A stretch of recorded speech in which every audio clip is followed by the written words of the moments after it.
नमस्कार दोस्तों, ठाकुरी जी किचन में आपका स्वागत है। दोस्तों आज हम बनाएंगे नींबू की हेल्दी चाय, जिससे हमारे शरीर की इम्यूनिटी पावर भी बढ़ती है। ये बनानी भी बहुत आसान होती है। आप इसे बुखार, जुकाम या कफ में इसका इस्तेमाल कर सकते हैं। इससे आपको बहुत ही ज़्यादा आराम मिलेगा। तो आइए दोस्तों, हमें देखें नींबू की चाय बनाने के लिए क्या क्या चाहिए। हम 3 लोगों के लिए नींबू की चाय बना रहे हैं, तो उसके लिए मैंने 3 मीडियम साइज के नींबू लिए हैं। आधे टेबल स्पून से ज़्यादा थोड़ी चाय पत्ती ली है। चाय पत्ती इसमें बहुत ही कम यूज होती है। 3 टेबल स्पून हमने चीनी के लिए हैं। चीनी की जगह पे आप गुड़ या शहद भी डाल सकते हैं। आधे टेबल स्पून से कम हमने काला नमक लिया है। काला नमक डालने से हमारा गला साफ हो जाता है। दोस्तों अगर आप शहद डाल रहे हैं तो चाय बनाने के बाद उसको कप में डाल लें। उसके बाद उसको चम्मच की सहायता से घोल लें। उसे उबलते हुए पानी में ना उबालें, क्योंकि शहद को अगर हम गर्म पानी में उबालते हैं या गर्म चीज में डाल के उसे उबालते हैं तो वो जहर बन जाता है। इसलिए इस चीज का आपने खास ध्यान रखना है। दोस्तों इस नींबू की चाय को आप गर्म शिकंजी भी बोल सकते हैं। तो आइए दोस्तों, नींबू की चाय बनाना शुरू करते हैं। हम 3 लोगों के लिए चाय बना रहे हैं, तो इसमें 3 कप हम पहले पानी के डालेंगे।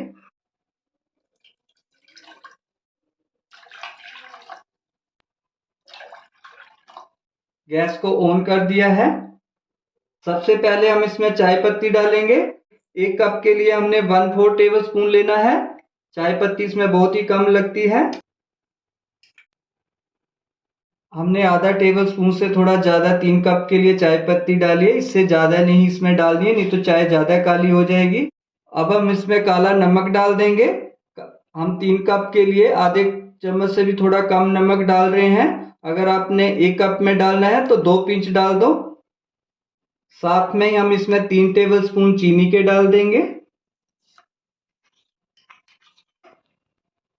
चीनी को आप कम ज्यादा कर सकते हैं। इसकी जगह पे आप गुड़ भी डाल सकते हैं। अगर आप शहद डाल रहे हैं तो शहद को अभी नहीं डालना है। चाय बनने के बाद जब हम इसको कप में डाल देंगे तब आपने शहद को मिक्स करना है। इस चीज का आपने खास ध्यान रखना है। हमने चाय पत्ती, चीनी और नमक डाल दिया है। अब इसको हम 3 से 4 मिनट अच्छी तरह बॉईल कर लेंगे। उसके बाद इसमें हम नींबू को ऐड करेंगे। दोस्तों इसको 3 से 4 मिनट हमने तेज फ्लेम पे बॉईल कर लिया है। अब फ्लेम को हम स्लो कर देंगे और इसमें हम नींबू को ऐड करेंगे।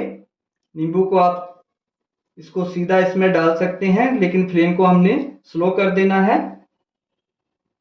तो हम 3 कप के लिए 3 नींबू यूज कर रहे हैं। आप नींबू कम ज्यादा कर सकते हैं, लेकिन 1 कप के लिए 1 नींबू काफी है। आप चाहो तो नींबू को बाद में भी डाल सकते हैं कप में, लेकिन हम इसी स्टेज में ऐड कर रहे हैं। अब फ्लेम को बंद कर देंगे। दोस्तों 3 नींबुओं का रस हमने निकाल के चाय में ऐड कर दिया है। इन छिलकों को आप फेंके मत, इससे बहुत ही खट्टा मीठा चार बनता है नींबू का। तो मैं जल्दी ही उसकी रेसिपी भी डालूंगा। इनको आप एक कंटेनर में डालते जाएं, उसमें थोड़ा नमक ऐड कर दें और चीनी ऐड कर दें, तो ये बहुत ही अच्छा खट्टा मीठा चार बन जाता है। इसकी भी रेसिपी मैं बहुत जल्दी लेके आऊंगा। तो आइए दोस्तों, चाय को हम सर्व करते हैं।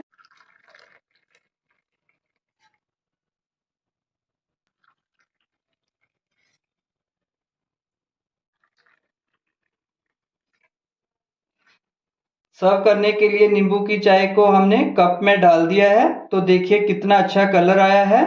दोस्तों अगर आपने शुगर की जगह शहद यूज करना है तो इस स्टेज में आप इसमें सभी में 1-1 टेबल स्पून शहद का ऐड कर दें और उसको चम्मच की सहायता से घोल दें। शहद को इसी स्टेज में डालना है, उबलते हुए पानी में नहीं डालना है। तो मेरी इस रेसिपी के हिसाब से आप घर पे नींबू की चाय बनाइए, परिवार को पिलाइए और कमेंट बॉक्स में लिखिए कि मेरी रेसिपी कैसी लगी। दोस्तों अगर आप इस चैनल पे नए हैं तो मेरे चैनल को सब्सक्राइब करिए और बेल आइकन के बटन को दबाइए, जिससे नई वीडियो सबसे पहले आपके पास आए।